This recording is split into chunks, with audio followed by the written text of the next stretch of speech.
this $50 bill were available, and it is, I'm going to show you the one secret that separates winners from losers more than anything else, okay? So if this was available, who would want it?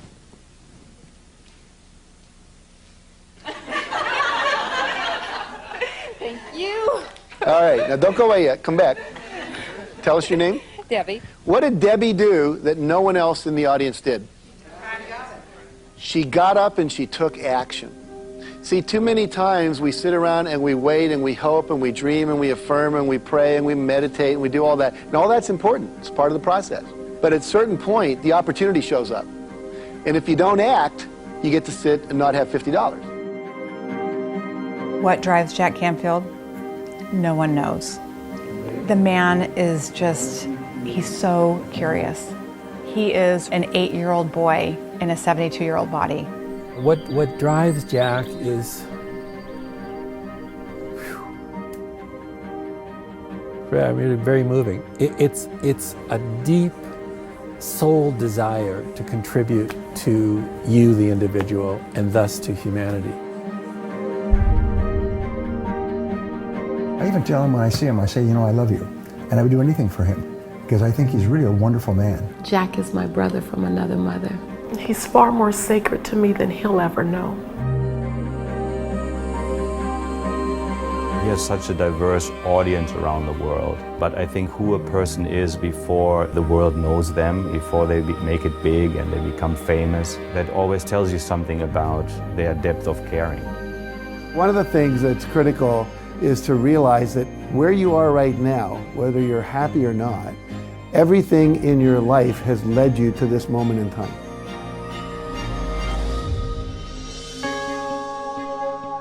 The name for Chicken Soup for the Soul came through a meditation.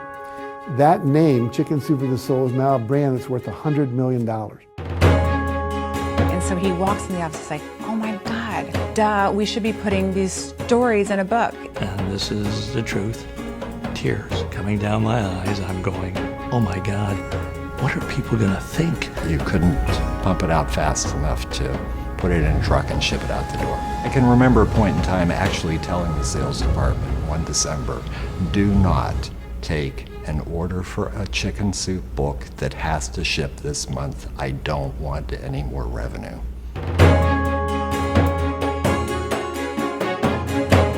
I believe that if you think of a dream, you have the capacity to make that dream come true. Hello, hello. Welcome to another hour of the Infinite Wisdom interview series. This is the place for all enlightened souls to gather and learn the latest in cutting-edge personal development. We're here with yet another phenomenal guest we pulled from our archives, Mr. Jack Canfield, author of Chicken Soup for the Soul, The Success Principles, The Key to Living the Law of Attraction, and so many more. You know, with these tough economic times that we are experiencing, individuals need more help than ever to take their lives to the next level. And Jack is the one we go to for advice, and here he offers up enriching wisdom as he reveals his top success principles to help individuals succeed in business and in life. He says, master your physical life, take control of your emotional world, gain financial mastery, and renew your spiritual life. This is pure gold. But don't take it from me. Let's hear it directly from the man himself, Mr. Jack Canfield. I'm fine, Ross. How are you? I'm just spectacular. And I want to tell you, it is such a pleasure to have you on the show. Well, my pleasure to be with you. Thank you. Well, thank you. And I really want to just really jump into it. I mean, when it comes to personal development and growth and business growth, you are at the top of the food chain, and we understand. The reality is, I put on this incredible seminar once a year, only every summer, and it's August 9th, 15th in Scottsdale, Arizona, and we have about 400 people come from 20 different countries. And last year, my mother-in-law came, and she ended up making friends with a woman in London, and they're both theater buffs. So my mother-in-law flew to London for a week, lived in this person's apartment, and they went to the theater every night, something that wouldn't have happened for her if she hadn't attended the seminar. So it's an opportunity for people to really get in touch with what their higher purpose is, how to align their goals with that purpose, and how to create an action plan and get into action and confront all the limiting beliefs and negative thoughts and negative habit patterns that people have built up over the years that are stopping them from having what they say they want. So it's an awesome experience. We go 7 days in a row. I'm the only trainer except for one other person that comes in for 2 mornings, a man named Hale Dwoskin, who is the developer and the head of something called the Sedona Method, which we can talk about for a few minutes later. Yes, I've met Hale. That's phenomenal information that he gives out. He is amazing.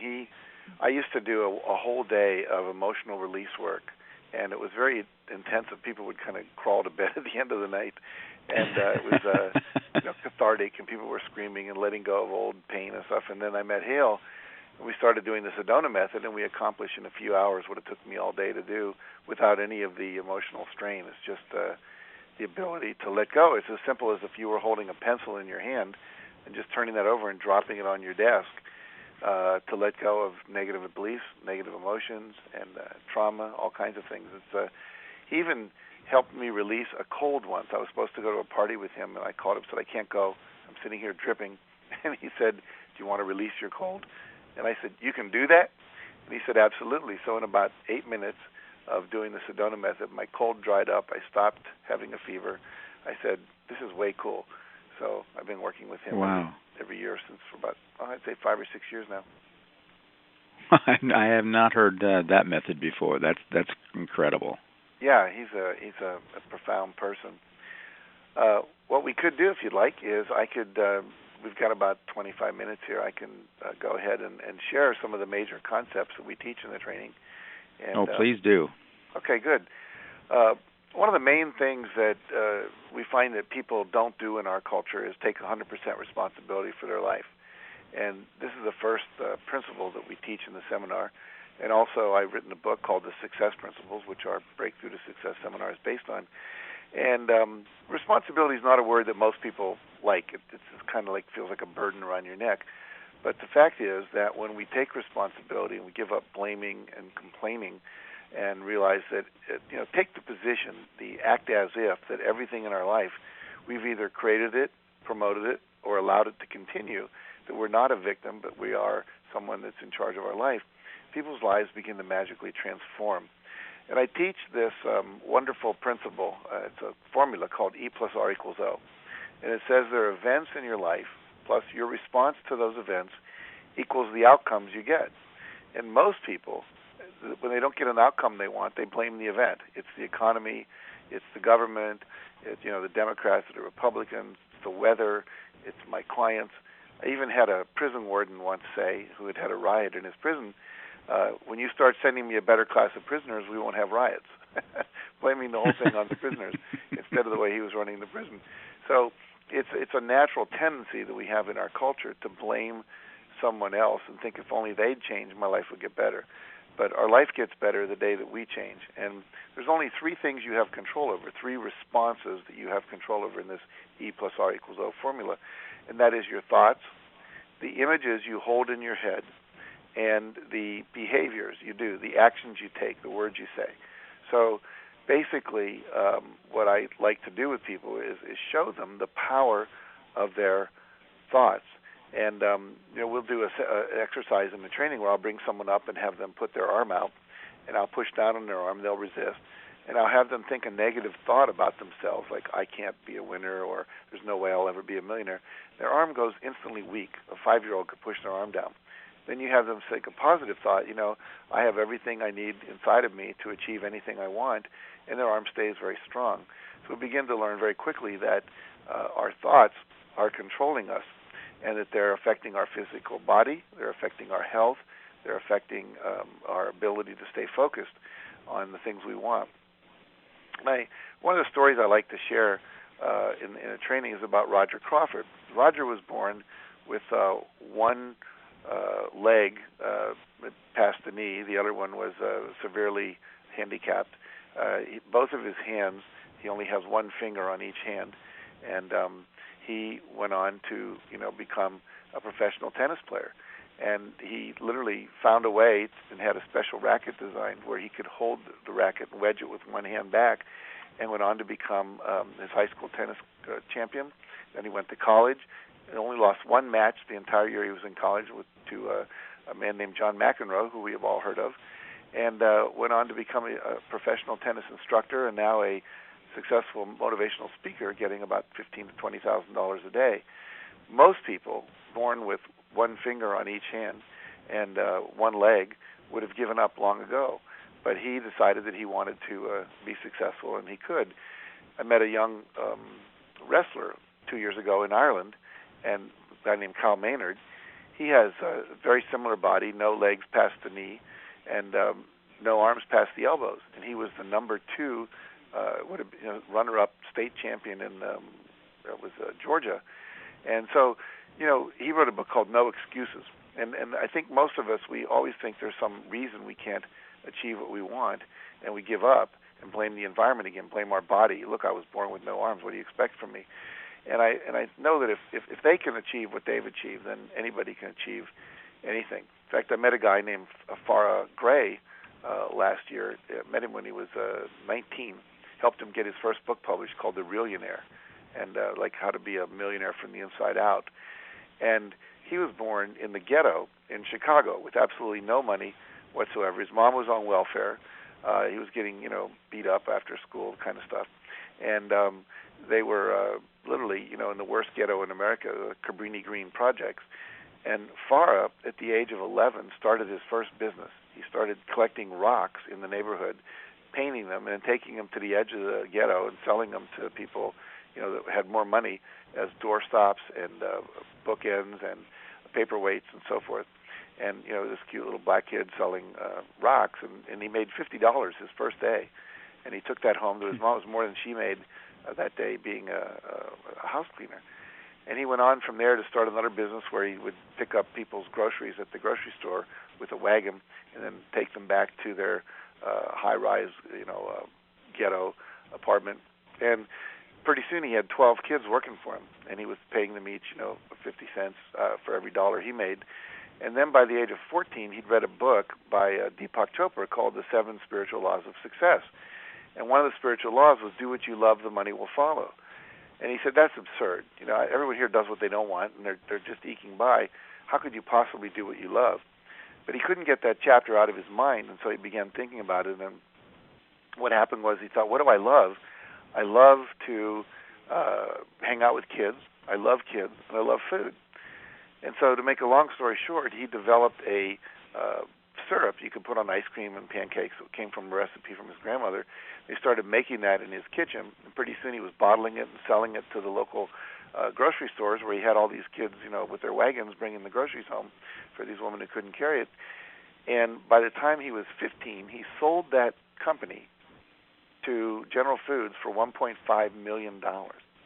So again, I ask, what's your excuse? Most of us weren't born in the ghetto. We're not dealing with prejudice and so forth.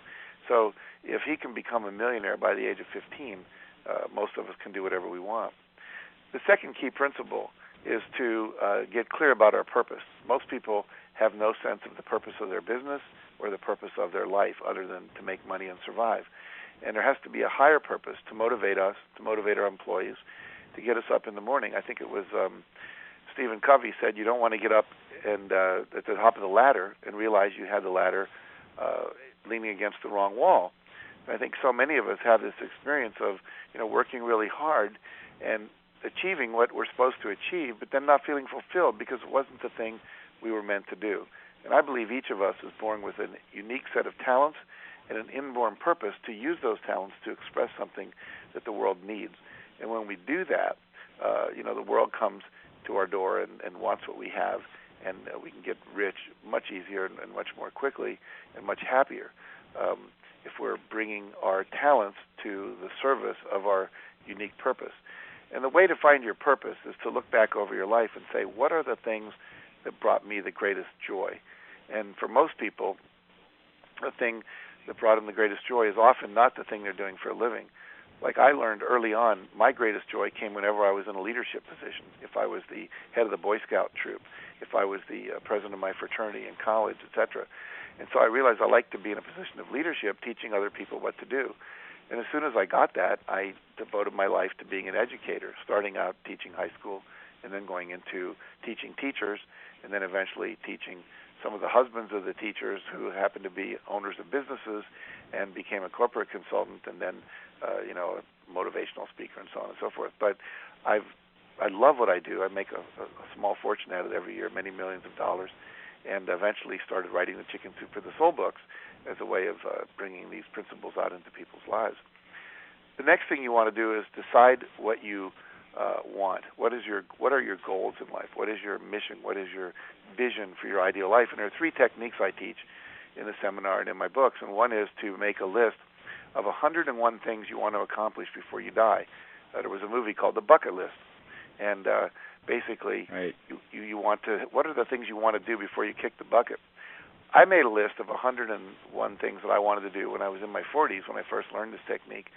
I'm now 64, and I've achieved, I think it's about 74 of the things on that list, and I've added about another 50 along the way because I've learned new things I wanted to accomplish. I wanted to go to the Great Wall of China and see the terracotta soldiers in Xi'an in China and things like that. And every year I pick 3 things that I want to do, and I focus on that, and sure enough, either they are something I can force to happen, or often the law of attraction goes into practice. Recently a guy came up to me at a conference, it was a Chinese guy, and he said, would you like to come to China and give a speech? And I said, yeah, but more importantly, I'd like to go to the Olympics in China. He said, well, I can make that happen for you. My brother's on the Chinese Olympic Committee. And those are the kind of things that start to happen to me because I wanted to go to 3 Olympics before I died, and I'm already going to go to the one in Great Britain in a couple of years. So basically, you make that list. That's one technique. The second technique is to walk through your house and your apartment, write down everything that isn't exactly the way you want it to be, what I call your irritation or your resignation list. I'm settling for the fact that my screen door doesn't work, my garage door doesn't go down all the way, a picture never hangs straight, whatever it might be.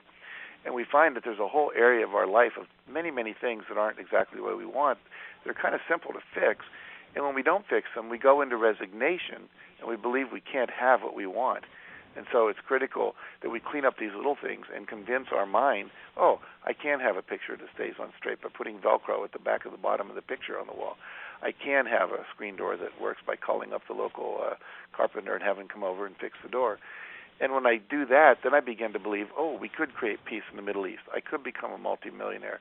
My company could have exports into China. I could be a online marketing expert and make $6 million a year without leaving my home. And so we want to do that technique. And the third technique is to simply divide our life into several areas: job and career, money, health, relationships, personal, which are possessions we want, travel we want, health and fitness, and so forth. And just simply say, if a genie came down and waved a magic wand, what would I want if I knew I could have anything? And basically, I come up with 3 goals in 7 areas every year, and my success rate is 94% of achieving those. So I know that simply there was a study done in Pennsylvania where they had people write down their goals at the beginning of the year. They had another group not write down their goals. And the group that wrote them down, measurable, quantifiable goals, like not just lose weight, but weigh 185 by the end of the year, the people that wrote their goals down had the 200% greater level of success than the people that didn't. So we know that the simple act of writing a measurable goal down can transform your life. They had a third group write their goals down and review them once a week. That group had about a 300% improvement over the group that didn't write their goals down, and 100% more than a group that just wrote them down and didn't review them.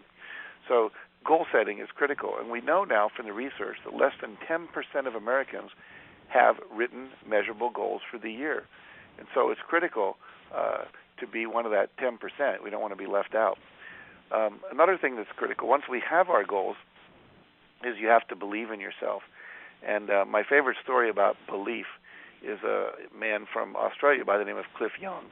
And Cliff was a man who always wanted to run in a long race, like a marathon, but had never taken the time to do it. He was a farmer, a sheep farmer, and when he was about 64, he showed up at a race, and it turns out it was an extreme race, a long distance race, about 625 kilometers, about 525 miles, and this was one of those 6-day races. And when they saw Cliff and asked him if he'd ever run a marathon, he said no. Had he ever run an extreme race? No. What made him think he could do this? He said, well, I'm a farmer, and I go to sleep every night when the sun goes down. I get up when it comes up. I'm an extremely healthy man, and I have a lot of sheep, and whenever the storms are coming in, I have to go around and herd all the sheep in. And I do that with my dog, and sometimes I'm up for 2 days just running around herding them in. So I think I can do this. Well, they were afraid he'd have a heart attack, but eventually they relented and let him enter the race, thinking by the end of the first day he'd be toast. But what happened was the race took off, and all the young guys who were in their 20s, dressed in Nike, Puma, Basics, running gear, they took off and left him in the dust. And he was doing what they called the Cliff Young shuffle, just kind of shuffling along.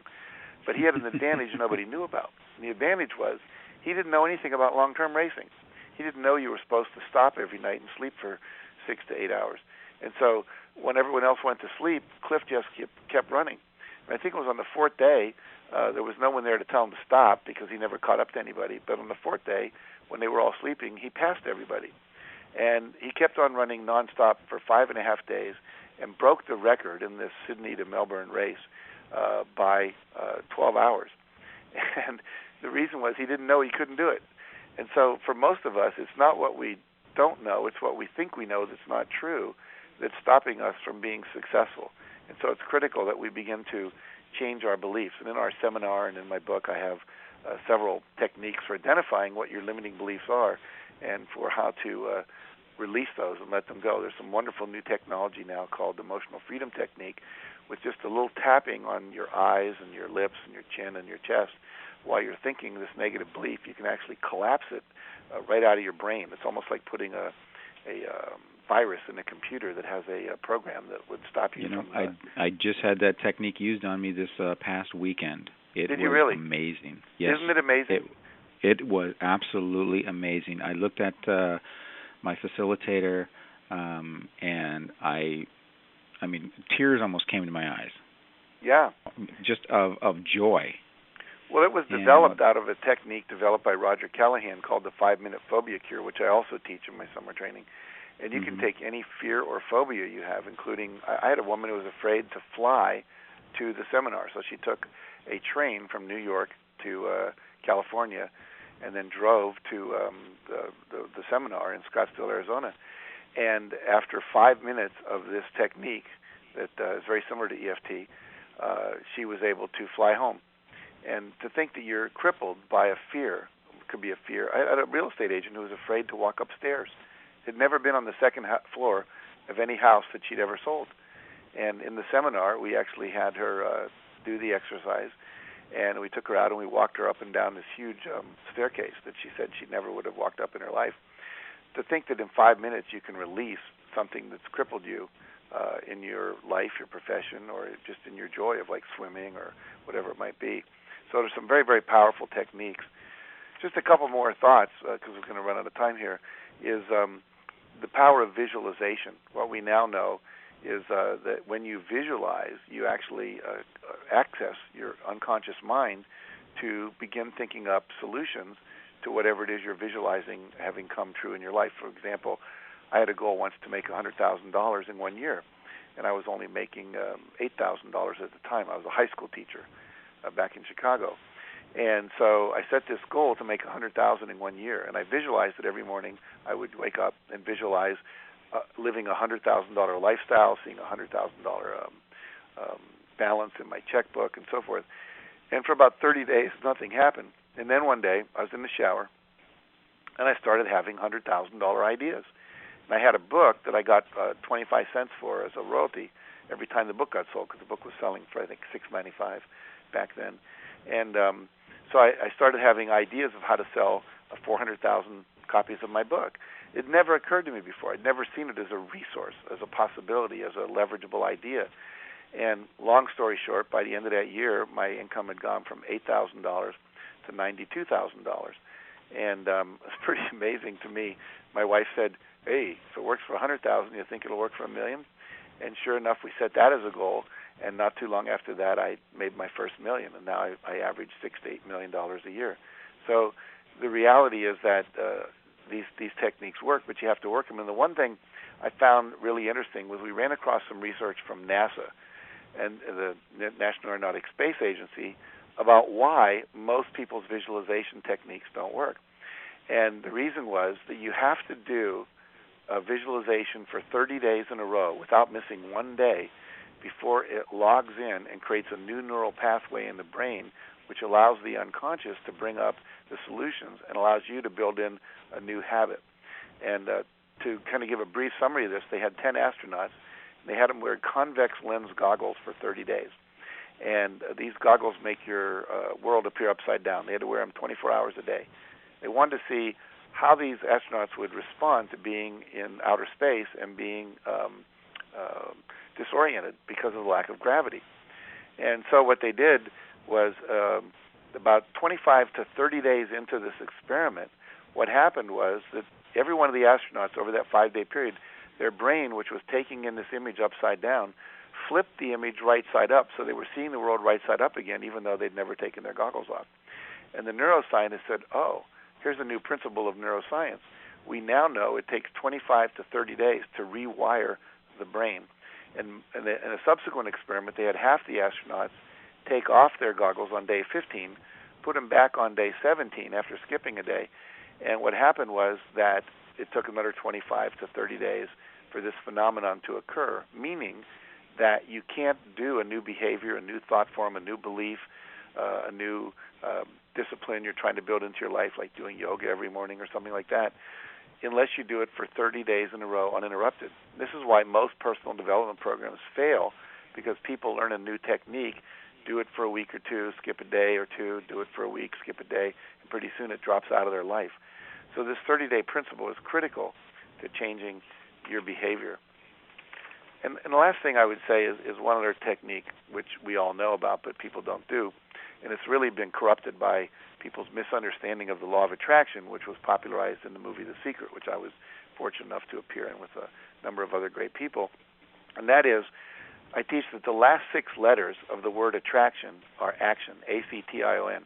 It's not enough to just sit there and visualize what you want, think about it, be positive, expect it to come. You have to get into action, and you will get inspired actions. You'll get inspirations to act. You'll be sitting there and you'll get this idea, gee, I had to call up my old roommate Bob. And you won't know why you're thinking of that, but if you do it, you might find out that you and Bob have a possible business venture together that you could do, or he might be a distributor that you could use for your product, or he might be involved in a new network marketing company. That would be the perfect solution to your lack of employment at this moment in time because you were laid off or whatever. So this idea that we need to take action is critical. And my success is, I think Tony Robbins says if you want massive success, you have to take massive action. And it's the sitting there with your butt in the chair, typing out the pages, or making the outbound telemarketing calls that really produce the success. And then the last thing would be responding to feedback. Most people take action, but they don't ask for feedback. In fact, they don't ask for anything. Most people are so afraid of rejection, they don't ask people to buy. They don't ask people to participate. They don't ask people to lend them money for fear of rejection. And we don't ask for feedback. And the most powerful question I ever learned, Ross, was this one. And I learned it from a guy named Dan Sullivan, who runs the Strategic Coach Program. And we've employed it now in our coaching program, which is on a scale of 1 to 10, how would you rate our experience? Like you could say, how would you rate this radio show? How would you rate my talk? How would you rate this seminar? How would you rate my product? How would you rate this real estate transaction? Anything less than a 10 gets a follow-up question, which is, what would it take to make it a 10? Now, if you ask that of your wife or your husband every day, or once a week, or if you ask that of your employees, or if you're a teacher, you ask that of your students, you're going to get some feedback, some of which you probably don't want to hear, which is why most people don't ask. But over time, if you start responding to that feedback, you start to get much more successful because you find out what people need in order to feel like you're giving them 100%. And it's been the secret to my successful marriage, to me being a great parent, to the power and quality of our workshops, and so on and so forth. So I would just remind people who are listening to this that I am doing a 7-day workshop where we're going to dive into all of these principles and many, many more. I teach 64 principles of success in the 7-day workshop. And you don't just listen to me drone on and on like I've been doing. We actually do experiential exercises that you're working in small groups, you're working with partners, we do closed eye processes. It's very, very powerful. And it's kind of like a human car wash. You come in and you leave all tuned up and all shiny and ready to go. We've had people in this seminar. We had a yoga instructor from Boston last year. She took the seminar, and this January in 2009, her income in January was greater than her entire income for the year of 2008. I had another guy come, and in 22 days after the training, made as much money as he made the previous year. We've had people start businesses, get out of bad relationships, triple their income, you name it, get rid of all kinds of emotional and physical problems. We actually had a guy last year, Ross, who came into the training, it was a woman rather, came into the training on a motorized wheelchair. And doing the Sedona work with Hale and with me, she was able to get up and dance on the stage, which she had never done in her life at the end of the 7 days. That's how miraculous some of the results are. So, well, you made it to the end of this interview, and that tells us one thing. You liked what you heard. And maybe, just maybe, you might want more of the same. So be sure to hit subscribe and ring that bell. As a matter of fact, you might be ready to step things up for yourself. You see, everyone that you've heard us interview for the Infinite Wisdom series all have one thing in common. They've harnessed their own potential, claimed their badass self, and raised their game and leveled up. Whether it be in business, personal, romantic, for whatever aspect of life you choose, there's always a next level. So we encourage you to rekindle your passion and purpose, step it up, and register for our next free 5-day Badass Challenge. The link is below, and we are excited to see you take a leap into a new reality that only you can imagine.